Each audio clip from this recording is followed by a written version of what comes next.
गरीबी में जीने वाली लड़की को मिली लग्जरी लाइफ और रॉयल ससुराल। नदी के इस पार शहर का सबसे पॉश और हाई प्रोफाइल इलाका था, जहां बड़े बड़े बिजनेसमैन और रईस लोग रहते थे। लेकिन उन सबके बीच सबसे ज्यादा रुतबा था सिंह हवेली का। बड़े ऑटोमेटिक गेट, महंगी गाड़ियां, सामने चलता फाउंटेन और अंदर का रॉयल इंटीरियर। हवेली की हर चीज पैसा और पावर दिखाती थी। सुबह होते ही हवेली का पूरा स्टाफ काम में लग चुका था। कोई टेबल सजा रहा था, कोई खाना सर्व कर रहा था, तो कोई बस एक इशारे का इंतजार कर रहा था।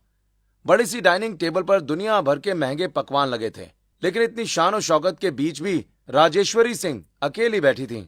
इतना सारा नाश्ता लगा है, लेकिन किसी को वक्त पर टेबल पर आने की फुर्सत नहीं है। क्या अब इस घर में साथ बैठकर खाना खाने की अहमियत भी नहीं रही?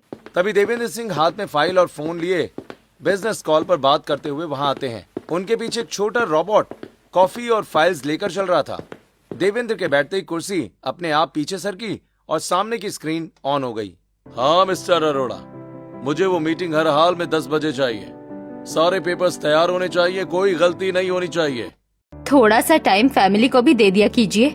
सुबह से बस काम, फोन और मीटिंग। कम से कम आराम से नाश्ता तो कर लीजिए।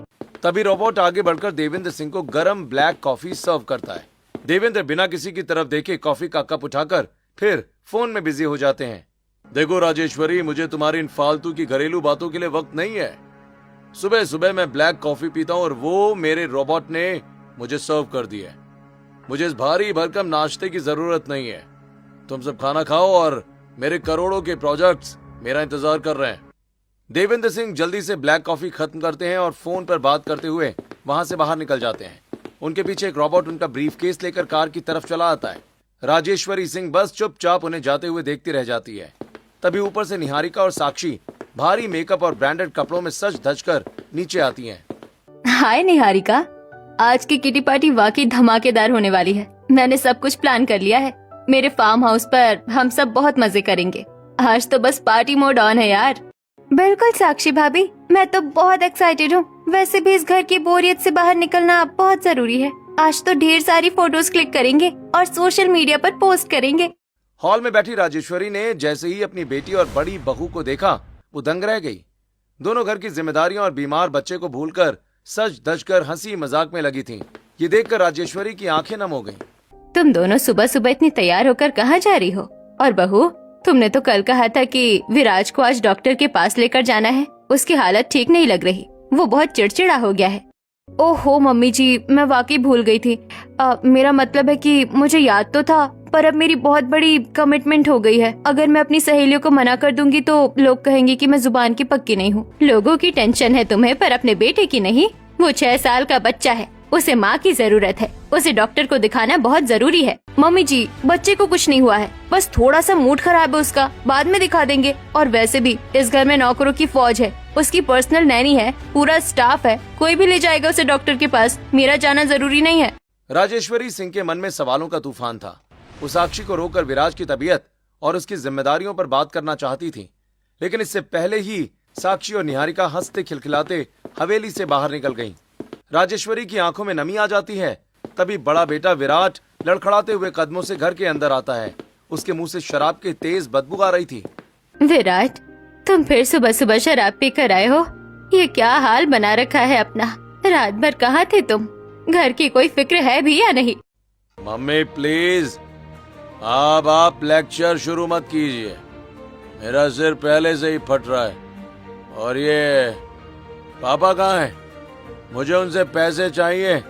मेरा नया गोवा प्रोजेक्ट आने वाला है।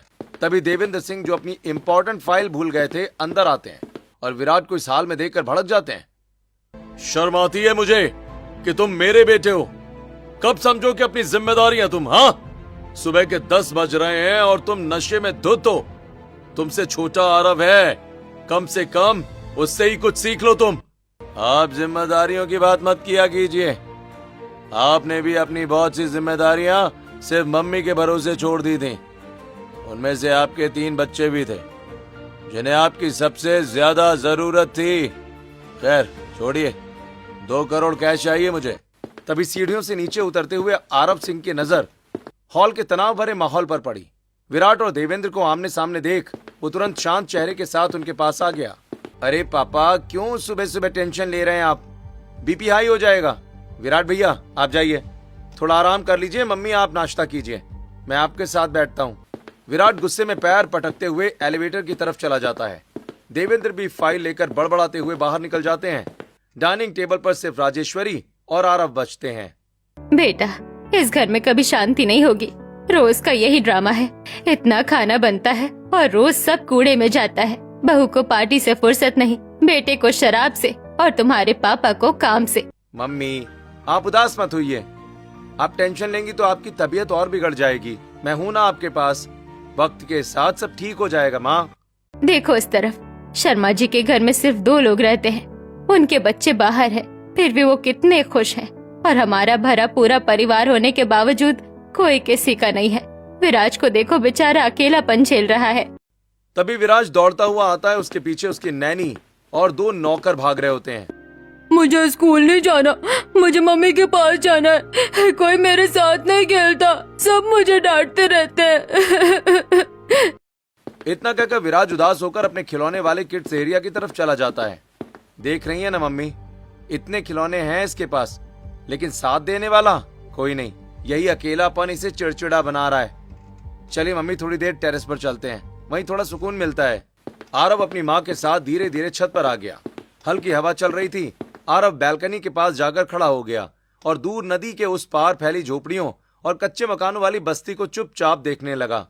मम्मी, मैं अक्सर यहाँ से उस बस्ती को देखता हूँ। वहाँ बच्चों के पास फटे हुए कपड़े हैं, खेलने के लिए खिलौने भी नहीं है, पर वो कितने खुश होकर भागते दौड़ते हैं। उनके माँ बाप शायद उनके साथ वक्त बिताते हैं। माँ, आरव की नजरें अब भी नदी के उस पार टिकी थीं। वहीं दूसरी तरफ उसी बस्ती की तंग गलियों में सुबह की भाग दौड़ शुरू हो चुकी थी। कहीं बच्चे बाहर खेल रहे थे तो कहीं औरतें पानी भर रही थीं। उन्हीं छोटे छोटे कच्चे घरों में से एक घर के अंदर आर्या शर्मा बैठी हुई थी कि तभी अचानक चलता हुआ पंखा रुक गया। अजय, देखो तो पंखा क्यों बंद हो गया। इतनी गर्मी है और माँ की तबीयत भी ठीक नहीं है। दीदी, बाहर बिजली वाले आए थे। वो कह रहे थे कि 3 महीने से बिल नहीं भरा गया है, इसलिए उन्होंने कनेक्शन काट दिया। अब क्या होगा दीदी? अच्छा, तू परेशान मत हो, कोई ना कोई इंतजाम मैं कर लूंगी। लेकिन पहले माँ को देखो, बुखार तो नहीं है। पंखा बंद होते ही छोटे से कच्चे घर में घुटन और बढ़ गई। आर्या तुरंत अपनी बीमार माँ सुनीता के पास जाकर बैठ गई। आर्या बेटी, मेरी वजह से तुम दोनों इतनी परेशानी झेल रहे हो। अगर मैं ठीक होती तो कम से कम कुछ काम तो कर पाती। माँ, आप ऐसी बातें मत कीजिए, सब ठीक हो जाएगा। मैं कहीं ना कहीं काम ढूंढ लूंगी। अजय, जरा मटका देख, पानी है क्या? दीदी, मटका तो खाली है, नल से भी पानी नहीं आ रहा, मोटर बंद पड़ी है ना। चल फिर नदी से पानी ले आते हैं, कपड़े और बर्तन भी वहीं धो लेंगे। इतना कहकर आर्या और अजय खाली बाल्टियां और बर्तन उठाकर घर से निकल गए। कुछ ही देर में दोनों नदी के किनारे पहुंच गए, जहां बस्ती के कई लोग पहले से पानी भर रहे थे। तभी कमला ने आर्या को देखा और ताना मारते हुए हंस पड़ी। अरे देखो तो, आ गई बड़ी मालकिन। सुना है इनके घर की बत्ती गुल हो गई है, अब नदी का पानी ही नसीब होगा इन्हें पीने के लिए। चाची, मैंने आपका क्या बिगाड़ा है जो आप हमारा मजाक उड़ा रही हैं? मुसीबत नहीं, ये तुम्हारे बाप के कर्मों का फल है। कहते हैं उन्हें कोई ऐसी बीमारी थी जो दूसरों को भी लग सकती है। तुम जैसे लोगों से तो दूर रहना ही अच्छा है। आर्या चुपचाप अपनी आंखों के आंसू पोंछती है और नदी से पानी भरने लगती है। अजय उसे सहमी हुई नजरों से देख रहा था। अजय, लोगों की बातों पर ध्यान मत दे, हमें बस अपना काम करना है। तू ये छोटा वाला बर्तन पकड़। आर्या भारी बर्तन संभालते हुए थके कदमों से घर की तरफ बढ़ रही थी। माथे पर पसीना था, लेकिन जिम्मेदारियों का बोझ उससे भी भारी था। भाई की स्कूल की फीस, माँ की दवाइयाँ और घर का राशन, हर चिंता उसके साथ चल रही थी। कुछ देर के बाद आर्या और अजय घर पहुंच गए। आर्या ने थकी नजरों से पूरे कमरे को देखा, तभी उसे महसूस हुआ कि अजय आज चुप है। क्या हुआ अजय, तू इतना चुप क्यों है? भूख लगी है क्या? दीदी, मोहल्ले के बच्चे मुझे अपने साथ नहीं खिलाते, वो कहते कि मैं गंदा हूँ। अजय की बातें सुनकर आर्या का दिल भर आया, लेकिन बड़े होने का फर्ज निभाते हुए उसने अपने आंसू छिपाए और भाई का हाथ थामकर उसे समझाने लगी। तू गंदा नहीं है अजय, तू तो मेरा बहुत अच्छा भाई है। और देखना, मैं कोई ना कोई काम ढूंढ लूंगी, फिर अपने भाई के लिए अच्छे कपड़े भी लेकर आऊंगी। आर्या की बातें सुनकर अजय का मन थोड़ा सा हल्का हो गया, लेकिन आर्या जानती थी कि सिर्फ समझाने से भूख नहीं मिटती। यही चिंता लिए वो चुपचाप किचन की तरफ बढ़ गई। किचन में हर डिब्बा खाली पड़ा था। काफी तलाशने के बाद आर्या को बस एक बासी रोटी मिली। उसने उसे पानी में भिगोकर नरम किया ताकि अजय खा सके। अजय, ये ले खा ले, आज थोड़ा कम है, पर कल मैं पक्का कुछ अच्छा बनाऊंगी। आर्या खुद भूखी रह गई, लेकिन माँ और अजय को खाना खिलाकर चुपचाप छत पर आ गई। उसकी आंखों में बस एक ही चिंता थी, कल उसे हर हाल में कोई काम ढूंढना था। अगले दिन आर्या काम की तलाश में बस्ती के कुछ घरों में जाती है, पर उसे हर जगह बेइज्जती मिलती है। तुम यहाँ काम मांगने आई हो? अपनी हालत देखी है? खबरदार जो दोबारा यहाँ किसी चीज को हाथ लगाया, जाओ जाकर कहीं और ढूंढो। साहब, प्लीज मुझे काम दे दीजिए, मेरा भाई भूखा है, माँ बीमार है, मैं पूरी मेहनत से काम करूंगी। आर्या ने ऐसी कई घरों में काम मांगा, लेकिन हर जगह उसे बेइज्जती और ठुकराहट ही मिली। हार कर वो रास्ते किनारे बैठ गई। तभी वहाँ शांति चाची गुजर रही थी। अरे आर्या बेटा, क्या हुआ? तू यहाँ सड़क पर बैठकर क्यों रो रही है? घर में सब ठीक तो है? चाची, कोई मुझे काम नहीं दे रहा, सब लोग पुरानी बातों को लेकर मुझे ताने देते हैं। घर में खाने को दाना नहीं है और बिजली भी कट गई है, मैं क्या करूं? तू हिम्मत मत हार आर्या। देख, नदी के उस पार जहाँ बड़े रईस रहते हैं, वहाँ मेरा चचेरा भाई भानु सिक्योरिटी गार्ड है। वो बता रहा था कि वहाँ रहने वाले शर्मा अंकल और आंटी के बच्चे विदेश में रहते हैं। उन्हें घर में साथ देने और ख्याल रखने के लिए एक पढ़ी लिखी लड़की चाहिए। पर चाची, वो इतने बड़े लोग हैं, हमें अपनी दहलीज भी पार करने देंगे क्या? मैं तो एक मामूली बस्ती की लड़की हूँ। तू ये क्यों भूल जाती है कि तू ग्रेजुएट है? बड़े घरों में नौकर भी पढ़े लिखे ही रखे जाते हैं। तू बस हाँ कर, मैं भानु से बात करती हूँ, वो सब संभाल लेगा। शांति चाची की बातों ने आर्या के मन में एक उम्मीद की किरण जगा दी। अगले दिन दोपहर का वक्त था। शांति चाची मुस्कुराती हुई आर्या के पास आई। भानु ने शर्मा जी से आर्या की पढ़ाई और उसकी सादगी के बारे में बात की। आर्या, खुशखबरी है बेटा, भानु ने बात कर ली है। शर्मा जी तुझे कल मिलने के लिए बुला रहे हैं। अगर उन्हें तू पसंद आ गई तो तेरी नौकरी पक्की। अगले दिन सुबह आर्या ने अपने सबसे साफ कपड़े पहने और शांति चाची के साथ हवेली की तरफ निकल पड़ी। सिंह हवेली के ठीक बगल वाले बंगले के गेट पर भानु खड़ा इंतजार कर रहा था। आर्या बेटा, डरना मत, मैंने साहब से कह दिया है कि तू बहुत होनहार है, बस तमीज से बात करना, समझो काम हो गया। भानु आर्या को शर्मा जी के घर के अंदर लेकर गया। कुछ सवाल जवाब करने के बाद शर्मा आंटी मुस्कुराई और आर्या के हाथ में एडवांस के कुछ पैसे रख दिए। आज से तुम यहाँ काम करोगी बेटी, तुम्हारी नौकरी पक्की। ये सुनते ही आर्या की आंखें भर आईं। इतने दिनों के बाद उसकी जिंदगी में उम्मीद की एक नई रोशनी आई थी। शुक्र है ऊपर वाले का, अब माँ की दवा और अजय की पढ़ाई नहीं रुकेगी। आर्या ने पहले ही दिन शर्मा आंटी की ऐसी सेवा की कि उन्होंने खुश होकर उसे विदा किया। हाथ में एडवांस के पैसे थामे आर्या खुशी खुशी घर की ओर भाग रही थी। उसे अपनी माँ सुनीता को ये खुशखबरी जो देनी थी, तभी अचानक मोड़ पर उसकी टक्कर साक्षी से हो गई। अंधी हो क्या? दिखाई नहीं देता? कहाँ से ये बदबूदार गरीब इस हाई प्रोफाइल इलाके में घुस आते हैं? भानु, ऐसे कचरा लोगों का हमारी एलिक सोसाइटी में आना बंद करो। मुझे माफ कर दीजिए मेम साहब, मैं बस बहुत खुशी में थी इसलिए ध्यान नहीं रहा, दोबारा ऐसा नहीं होगा। अपनी ये गरीबी वाली शक्ल यहाँ से ले जाओ, वरना पुलिस बुलवा दूंगी, बदतमीज कहीं की। आर्या आंसू छिपाते हुए तेज कदमों से घर लौट आई। रास्ते भर उसे लोगों की बातें और अपनी बेइज्जती याद आती रही, लेकिन परिवार का ख्याल आते ही उसने खुद को संभाल लिया। घर पहुंचते ही अजय दौड़कर उसके पास आया। सुनीता भी उम्मीद भरी नजरों से उसे देखने लगी। दीदी, काम मिला ना? हाँ अजय, काम मिल गया। ये सुनते ही अजय खुशी से उछल पड़ा। सुनीता की आंखों में भी राहत दिखने लगी। ऊपर वाला तेरा भला करे बेटी। परिवार की खुशी देखकर आर्या अपने सारे आंसू दिल में ही छुपा गई। वक्त गुजरता रहा और वक्त के साथ आर्या ने अपनी मेहनत और ममता से शर्मा परिवार का दिल जीत लिया था। वो शर्मा अंकल को समय पर दवा देती और रोजाना आंटी के पैरों में तेल लगाकर उनकी सारी थकान मिटा देती। जब शर्मा अंकल के बच्चे विदेश से वीडियो कॉल करते तो वो भी आर्या को छोटी बहन कहकर बुलाते। आर्या की सेल्फलेस केयर की चर्चा अब सिंह हवेली तक भी पहुंचने लगी थी। आरव, कल मैं शर्मा जी के घर गई थी। वाकई वो आर्या बहुत ही सलीके वाली लड़की है। उसने मेरा चेहरा देखते ही समझ लिया कि मेरे पैरों में दर्द है और जिद करके उसने तेल मालिश की। मेरा बरसों का दर्द जैसे खिंच गया हो। ओहो मम्मी जी, आप भी कितनी भोली हैं। ये छोटे लोग बहुत शातिर होते हैं। ये पैर दबाना और सेवा करना सिर्फ एक नाटक है ताकि आप जैसे रईसों की जेब से एक्स्ट्रा पैसे ऐड सके। ये सब इनकी सोची समझी प्लानिंग होती है, कोई प्यार व्यार नहीं। भाभी, दुनिया की हर चीज को पैसों और क्लास के चश्मे से देखना बंद कीजिए। मैंने रोजाना बैल्कनी से देखा है, वो लड़की तब भी वैसे ही सेवा करती है जब उसे कोई देख नहीं रहा होता है। उसकी आंखों में वो सच्चाई है जो आपके महंगे ब्रांड्स में भी नहीं मिलती। आरव, तुम तो आजकल उस नौकरानी के वकील बने घूम रहे हो। कहीं उसकी सादगी का जादू तुम पर तो नहीं चल गया? शाम को जब आर्या काम खत्म करके घर लौट रही थी कि अचानक आरव ने उसके सामने अपनी कार रोकी और बाहर आ गया। आर्या, मैं काफी समय से तुम्हें देख रहा हूँ और जो मैं कहने जा रहा हूँ वो बहुत सोच समझ कर कह रहा हूँ। आर्या, मैं तुमसे शादी करना चाहता हूँ। मैं तुम्हें रोज अपनी छत से देखता हूँ। मुझे पता ही नहीं चला कि कब मुझे तुमसे प्यार हो गया। क्या साहब, ये कैसा मजाक है? आप रईस लोग गरीबों की फीलिंग से खेलने का कोई मौका नहीं छोड़ते ना? अरे ये मजाक नहीं, मेरा फैसला है आर्या। साहब, अपनी क्लास देखिए और मेरी औकात। आपके घर की बड़ी बहू मुझे अपनी चप्पल की धूल के बराबर समझती है। हकीकत में ये मुमकिन नहीं है। ये नदी की दीवार जो अमीरी और गरीबी को अलग करती है, उसे कोई नहीं तोड़ सकता। प्लीज अपनी दुनिया में वापस जाइए और मुझे मेरे हाल पर छोड़ दीजिए। आर्या अपनी भीगी आंखें पोंछते हुए तेजी से वहां से भाग निकली और आरव बस उसे जाते हुए देखता रह गया। उसे पता था कि रास्ता मुश्किल है, लेकिन उसका इरादा अब और भी पक्का हो चुका था। आरव सीधा अपने मॉम डैड के पास जाता है और अपने दिल का हाल उन्हें बताता है।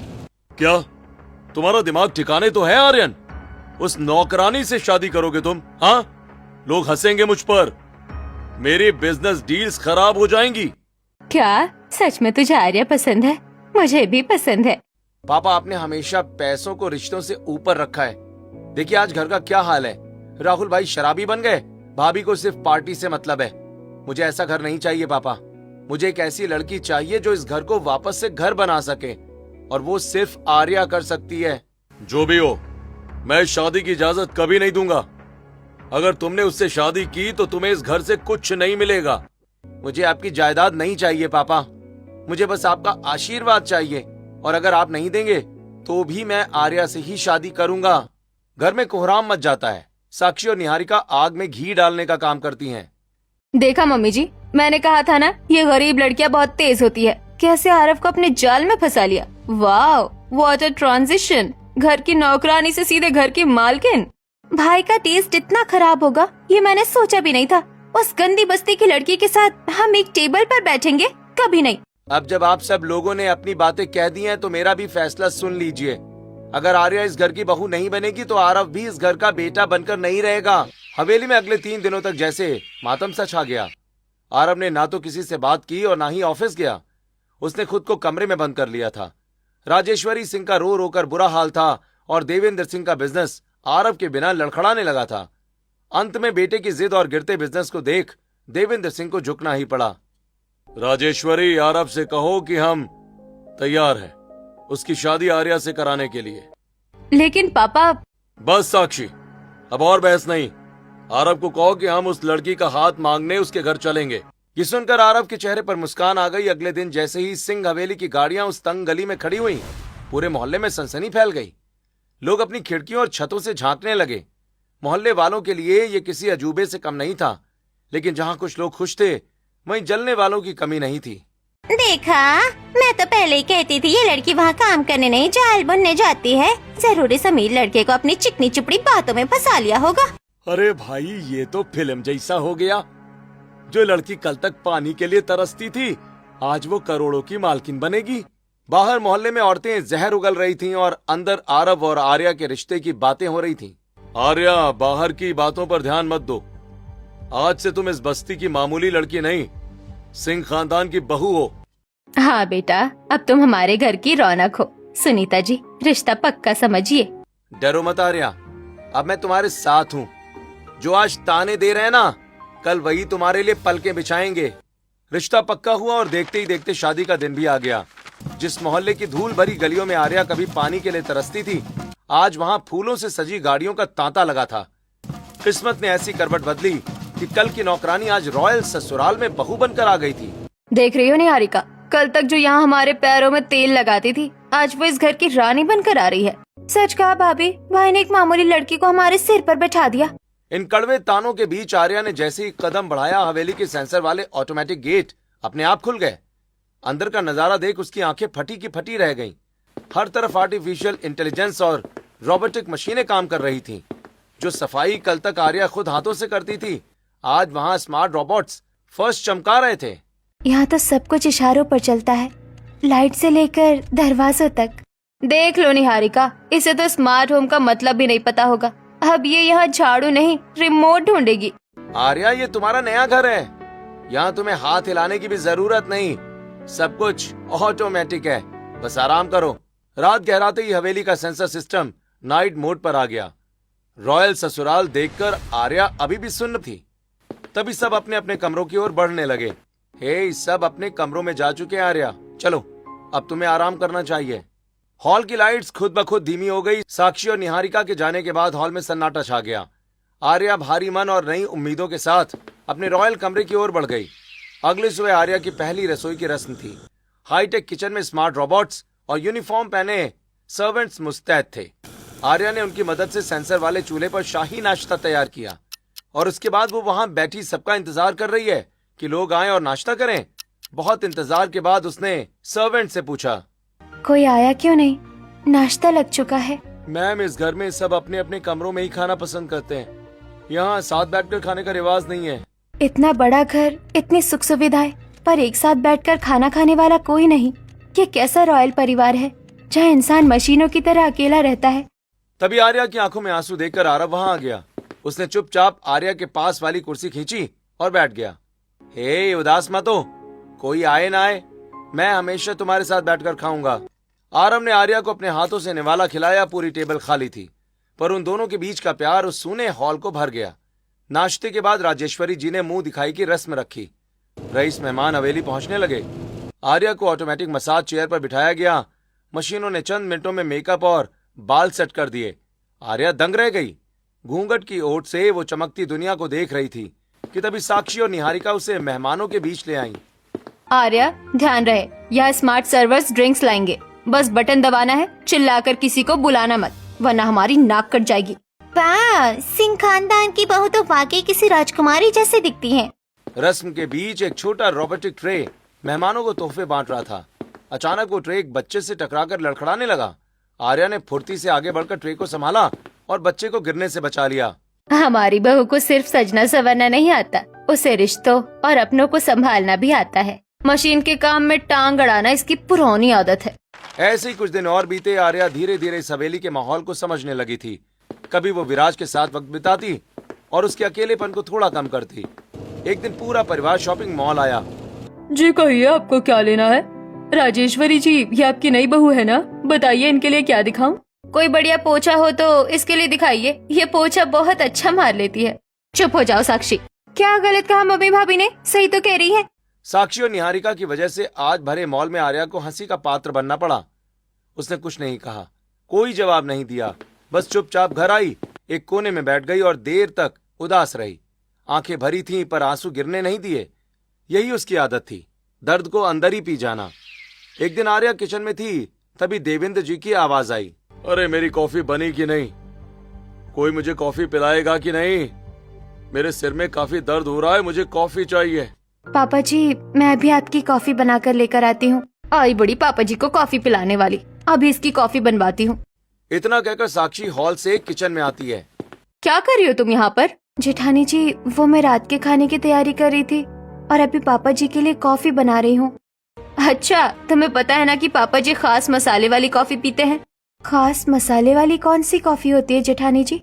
साक्षी एक मसाले की डिब्बी निकालती है और आर्या को देती है। इस मसाले के साथ ही पापा जी की कॉफी बनाना, वरना पापा जी कॉफी फेंक देंगे। थैंक यू जेठानी जी, आपने मुझे बता दिया, वरना पापा जी मुझसे नाराज हो जाते। रहने दो, मुझे तुमसे कोई लगाव नहीं है, बस मैंने पापा जी के लिए बता दिया। आर्या साक्षी के दिए खास मसाले को कॉफी में डालकर देवेंद्र को देती है। देवेंद्र कॉफी पीता है। बहू, ये कैसी कॉफी बनाई है तुमने? बिल्कुल ऐसा लग रहा है तुमने इसमें गरम मसाला डाल दिया है। पापा, गरीब घर की बहू लाएंगे तो वैसा ही होगा, कुछ समझकर कुछ डाल दिया होगा इस गरीब गवार ने। सो सैड, आज आपको मसाले वाली चाय पीनी पड़ी। सॉरी, गरम मसाले वाली। आप क्या करे, गरीब बहू है। आर्या आज भी चुपचाप अपनी बेइज्जती सह गई। आर्या उदास थी। उसकी उदासी को देखते हुए राजेश्वरी गाड़ी साफ करवाती है और साक्षी व निहारिका के साथ आर्या को क्लब भेजती है। क्लब में साक्षी और निहारिका अपनी सहेलियों के पास आती हैं। निहारिका जी, आप इस गरीब को यहाँ क्यों लेकर आई? माँ जी को मना कर देती ना। रहने दीजिए ना भाभी, क्लब में कौन बार बार काउंटर पर जाकर कोल्ड ड्रिंक्स लेकर आएगा? कौन बार बार फूड काउंटर पर जाकर खाना लेकर आएगा? ये रहेगी तो यही हमारा काम करेगी। साक्षी और निहारिका क्लब में डांस करते हुए एंजॉय करने लगती हैं। वहीं आर्या क्लब में चारों तरफ दौड़ भागकर कभी कोल्ड ड्रिंक्स लेकर आती है, तो कभी साक्षी के लिए खाना लेकर आती है, तो कभी निहारिका के लिए कुछ खाने के लिए लेकर आती है। ऐसे ही रात होती है और तीनों घर आ जाती हैं। आर्या दिन भर की थकान से अपने मखमली बिस्तर पर पड़ते ही सो जाती है। ऐसे ही कुछ दिन और बीतते हैं और एक दिन निहारिका की तबीयत अचानक खराब हो गई। उसे तेज बुखार था। प्रिया अपनी सहेलियों के साथ बाहर गई थी और देवेंद्र सिंह ऑफिस में थे। आर्या ने पूरी रात जाकर निहारिका के सिर पर ठंडी पट्टियां रखी और उसकी देखभाल करती रही। भाभी, तुम अभी तक सोई नहीं? मेरी वजह से तुम्हें परेशानी हो रही है। कैसी बातें कर रही हो निहारिका, तुम मेरी छोटी बहन जैसी हो। तबीयत खराब में अपनों के साथ ही सबसे बड़ी दवा होती है। ये काढ़ा पी लो, सुबह तक ठीक हो जाओगी। अगली सुबह जब निहारिका उठी तो उसका बुखार उतर चुका था। उसे अपनी पुरानी बातों पर बहुत पछतावा हुआ। उसने आर्या का हाथ पकड़कर माफी मांगी। मुझे माफ कर दो आर्या भाभी, मैंने तुम्हें बहुत बुरा भला कहा, पर तुमने मेरी जान बचाई। अब से तुम मेरी सहेली और बड़ी बहन जैसी हो। अब बारी साक्षी की थी। एक शाम डाइनिंग टेबल पर राहुल और देवेंद्र सिंह के बीच में फिर से बहस हो गई। राहुल ने गुस्से में ग्लास तोड़ दिया और चिल्लाने लगा, मुझे कोई नहीं समझता इस घर में, सब मुझे एक शराबी समझते हैं। भाई साहब, शराब आपकी समस्या का समाधान नहीं है। आप इसलिए पीते हैं क्योंकि आपको लगता है कि कोई आपकी बात नहीं सुनता, पर हम सब यहाँ हैं। आप एक बार कोशिश तो कीजिए। आर्या की बातों में इतनी सच्चाई थी कि विराट शांत हो गया। उसने पहली बार उस रात शराब नहीं पी। धीरे धीरे पूरा परिवार एक होने लगा था। ऐसे ही एक दिन आर्या ने अपने मायके को याद किया। निहारिका, तुम उदास क्यों हो? आर्यन, मुझे माँ की याद आ रही है। पता नहीं अजय ने खाना खाया होगा या नहीं। वहाँ बिजली फिर से कट गई होगी। तो चलो ना, आज हम सब बस्ती चलते हैं। माँ पापा, आप सब भी चलिए। देवेंद्र सिंह पहले तो हिचकिचाए, पर आर्यन की जिद करने पर पूरी सिंह हवेली का परिवार महंगी गाड़ियों में बैठकर उस कच्ची बस्ती पहुंचा। वहां पहुंचते ही मोहल्ले के लोग इकट्ठा हो गए। लो भैया, आ गए अमीर लोग अपनी बहू को वापस छोड़ने। मैंने कहा था ना, ये शादी टिकेगी नहीं। निहारिका, क्या हुआ, निकाल दिया क्या घर से? जबान संभाल कर बात कीजिए। आर्या हमारी बहू है और इस घर की इज्जत है। अगर किसी ने उसके बारे में एक शब्द भी बोला तो मुझसे बुरा कोई नहीं होगा। मोहल्ले वाले साक्षी के तेवर देखकर हक्के बक्के रह गए। आर्या दौड़कर अपनी माँ सुनीता के गले लग गई। आर्या बेटी, तो ठीक तो है। ये सब लोग, आपकी बेटी ने हमारे घर को स्वर्ग बना दिया है। हमें माफ कर दीजिए कि हमने इसे आपसे दूर रखा। माँ जी, हमने फैसला किया है कि अब आप और अजय हमारे साथ हवेली में रहेंगे। वहाँ बहुत जगह है और आर्या को भी आपकी जरूरत है। देखा सुनीता, मैंने कहा था ना कि एक दिन सब ठीक हो जाएगा। आर्या की नेकी ने आज दो किनारों को जोड़ दिया। देवेंद्र सिंह ने आगे बढ़कर अजय के सिर पर हाथ रखा। बेटा, कल से तुम्हारा एडमिशन शहर के सबसे बड़े स्कूल में होगा। तुम पढ़ लिख कर बड़े इंसान बनना। आर्या, मुझे माफ करना बेटी, मैंने तुम्हारी गरीबी देखी पर तुम्हारा अमीर दिल नहीं देखा। आर्या की आंखों में खुशी के आंसू थे। जिस बस्ती में उसे ताने मिलते थे, आज वहीं उसे सम्मान के साथ विदा किया जा रहा था। वो वापस हवेली आई, पर इस बार वो अकेली नहीं थी। उसका पूरा संसार उसके साथ था। आर्या का भाई और माँ आर्या के रॉयल ससुराल में आते हैं और सभी के साथ डाइनिंग टेबल पर बैठते हैं। डाइनिंग टेबल सजी हुई थी, लेकिन इस बार कोई फोन पर नहीं था, कोई पार्टी के लिए जल्दी में नहीं था। सब साथ बैठकर आर्या के हाथ का बना खाना खा रहे थे। चाची, मिस्टर क्लीन भी हमारे साथ नाश्ता करेगा क्या? मिस्टर क्लीन वो लोग रोबोटिक सर्वेंट को कहते थे। नहीं चिंटू, वो तो अपना काम कर रहा है। तुम अपना पराठा खत्म करो। आर्या ने खिड़की से बाहर नदी की तरफ देखा। अब उसे वो नदी दो हिस्सों में बांटने वाली दीवार नहीं, बल्कि एक सुंदर पुल जैसी लग रही थी। गरीबी के साये से निकलकर वो एक ऐसे राजमहल की रानी बनी थी जहां सोना चांदी तो था ही, पर अब वहां प्यार और सुकून की भी कोई कमी नहीं थी।